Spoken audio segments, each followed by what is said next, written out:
You're that true soul that's been chumming around with Minthara, aren't ya? Didn't expect to see you growing around here in the muck and the leftovers. On their way to Moonrise with her ladyship. They left me here to make sure we ain't left nothing valuable behind. There is, lots, but I've got scavenger's rights, so it's all mine. Unless you're willing to trade for it.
Praise the Absolute.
Legs protrude from the hole.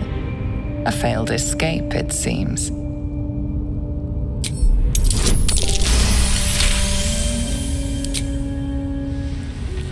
It seems the tunnel collapsed mid-dig and suffocated him. A crooked heart is embroidered on his left shoe.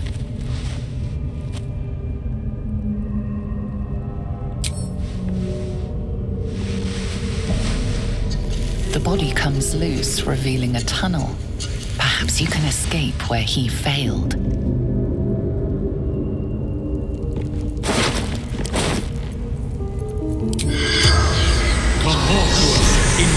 The corpse regards you. Taglin, carpenter, heading to Baldur's Gate. My son Garland did it. If I ever missed him, could look down and goblins took my friends. Car digging too quickly. The spell's power.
should do it.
ready and willing. Is that blood? No, never mind. Salutations. Still alive. So that's progress. Dream in red.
No rest for the wicked, I see. Extend sword!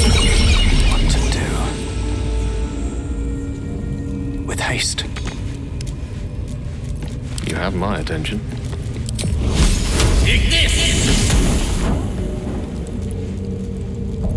Let's move. These boots have seen everything. Here goes nothing.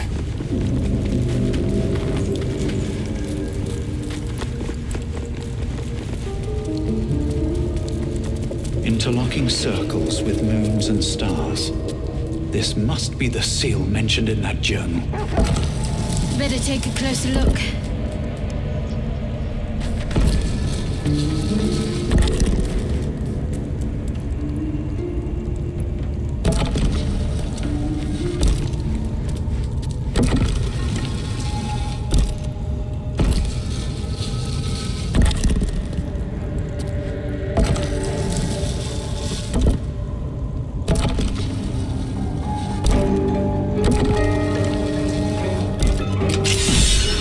This goes very far down. We'll have to go in to see the bottom.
The Underdark. It's beautiful down here.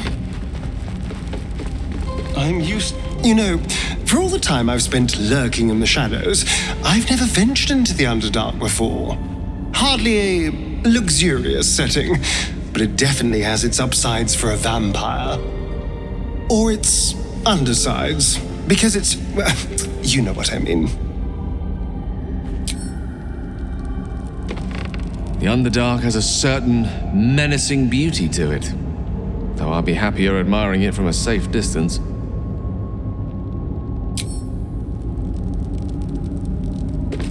The Underdark, as if we didn't face enough dangers back up on the surface.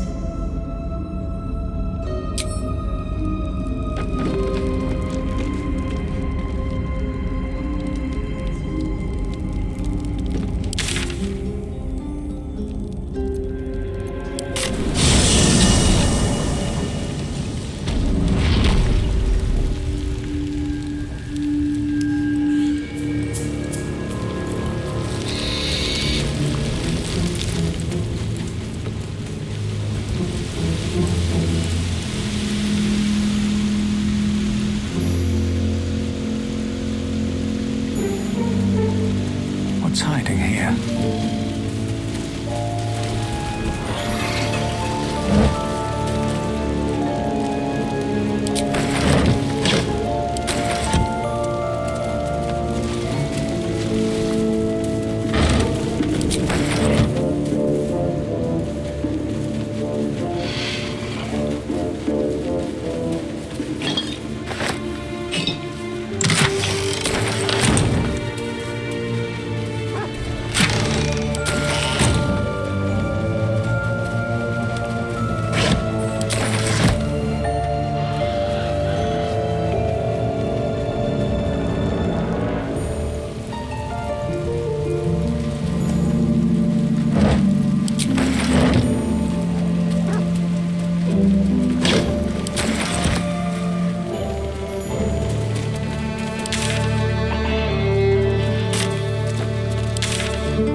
Can't afford to stay idle.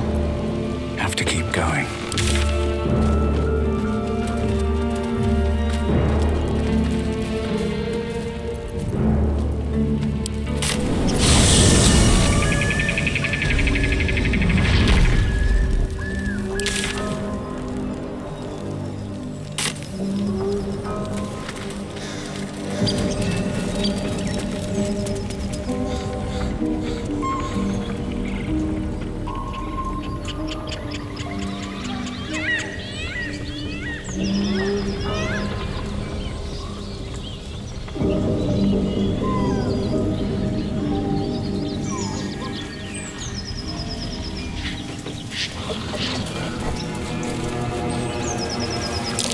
That might be worth a look. Cursed to put my hands on everything.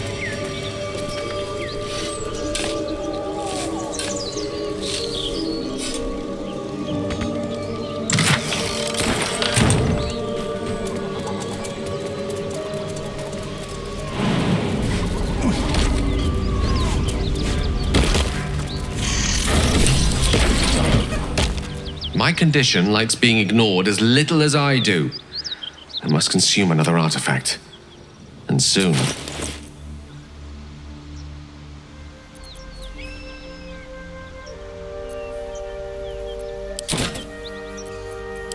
Thank you.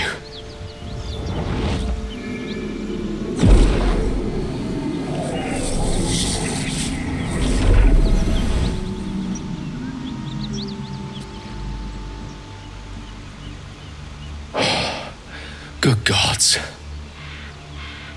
It hardly has any effect. Oh, Mistra, have mercy on us all.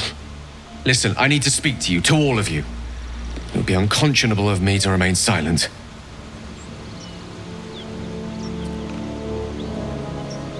I might just be about to remedy that. You have to know who I was. You have to know who I really am. What I am is a walking shadow of the promise I once held. I'm what one might call a wizard prodigy. And from an early age could not only control the weave, but compose it. Much like a musician or a poet. Such was my skill that it earned me the attention of the mother of magic herself. The Lady of Mysteries. The goddess Mistra. She revealed herself to me and she became my teacher. In time, she became my muse. And later, even my lover.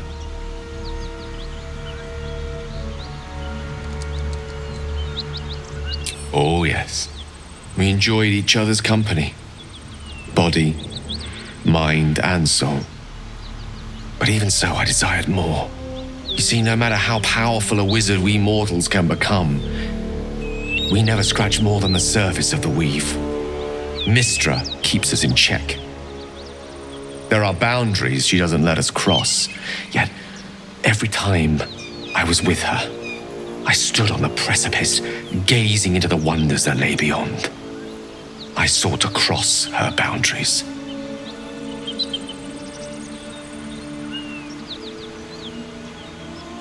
tried to convince her. I pouted, I pleaded, swore my ambition was only to serve her better. She only smiled and told me to be contented. But inconceivable as it seems to me now, I shared a bed with a goddess, and yet I wasn't satisfied. So I sought to prove myself worthy to her instead. We come now to the crux of my folly. Shall I share the story behind it, or would you rather head straight to its sordid finale? Very well. Here goes. Once upon a very long time ago, a mighty lord lived in a tower. A flying tower, to be precise. I'll save his history for another time, but the gist of it is that he sought to usurp the goddess of magic so that he could become a god himself. He almost managed, but not quite. His entire empire, Netheril, came crashing down around him as he turned to stone. The magic that was unleashed that day was phenomenal. Roiling like the prime chaos that outdates creation. Even the weave itself could not withstand the onslaught. It fractured, then shattered, and all magic was lost to the mortal realms, until the day Mystra returned. She restored the weave, reuniting all its scattered shards. Or so I thought. Until, in the course of my studies, I learned of a book. A Netherese tome in which a piece of the fractured weave had been sealed beyond her reach. What if, I thought, what if, after all this time, I could return this lost part of herself to the goddess?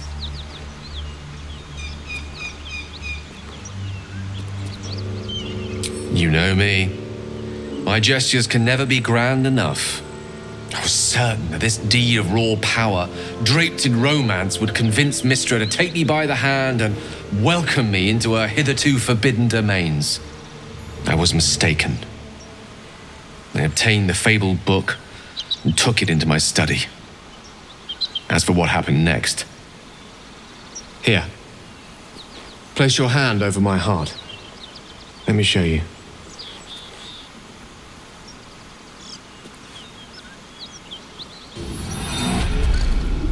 You feel the tadpole quiver as you realize Gale is letting you into the dark.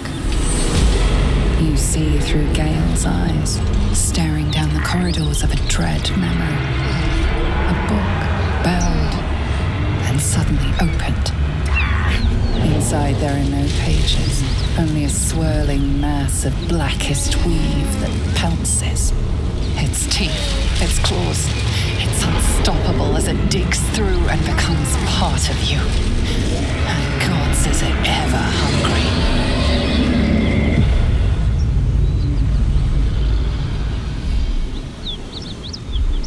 Thankfully, the moment I absorbed the fragment wasn't enough to kill me outright. It was only the beginning.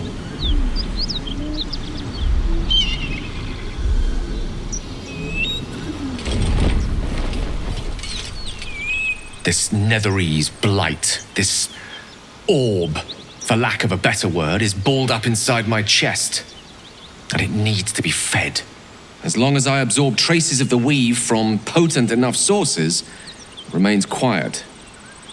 Were it ever to fully destabilize, however, I will erupt. I don't know the exact magnitude of the eruption, but given my studies of Netherese magic, I'd say even a fragment as small as the one I carry, it'd level a city the size of Waterdeep.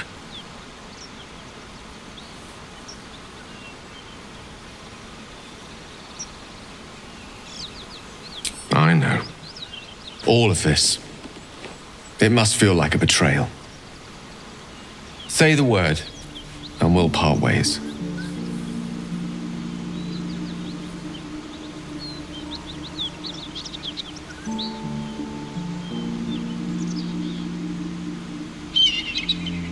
That is a great relief. Oh, a great relief indeed. You truly are a soul that steals my own.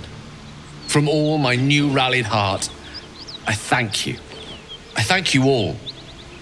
I understand if you stand against me. I'm humbled if you stand with me. Either way, I will do my best not to let you down. I stand at a precipice, but if you do not give up hope, neither shall I. I'll fight. I'll resist as long as I can. Now, even I am tired of the sound of my own voice. Let us venture forth. How can I help?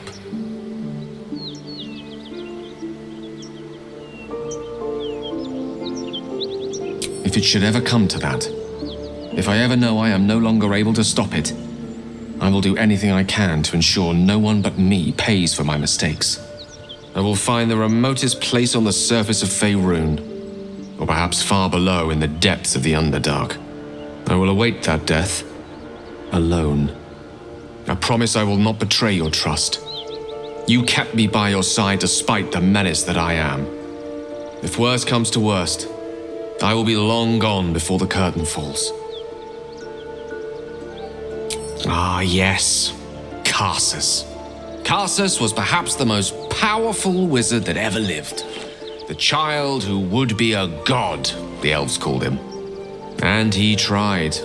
With a spell of his own devising, he endeavored to usurp in one fell swoop the power of the goddess of magic. Mistral, she was called then. Imagine what it must have felt like to be a god, to know yourself, to be untouchable, to be mistaken. As Karsus aimed his spell at her, she began to unravel, and with her, the entire weave. Too late did he realize what he had unleashed. It would have been the end of everything had not Mistral sacrificed herself. The goddess of magic is all magic.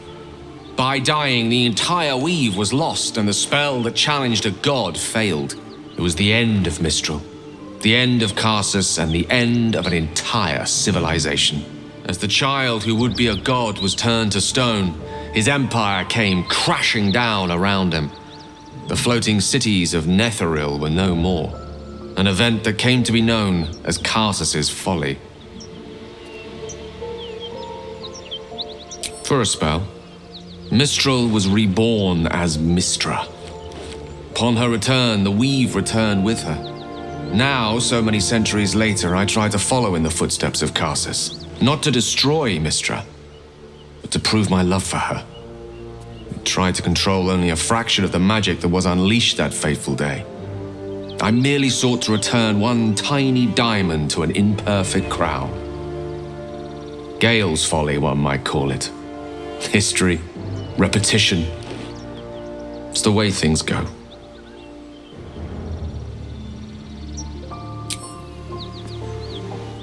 Go ahead. I'm listening. To think, Gale's had this devastating orb within himself the entire time, and only just mentioned it. Who'd keep a secret like that from his friends? You can't trust anyone these days. So Gale's been walking around this whole time with some sort of magic bomb in his chest. I'm not normally one to begrudge someone their secrets, but that's something I should know.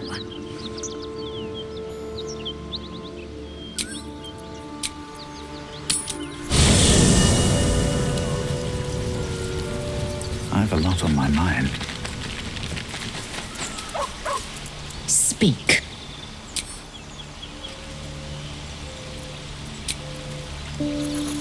That orb seems powerful. What can it do once it's extracted?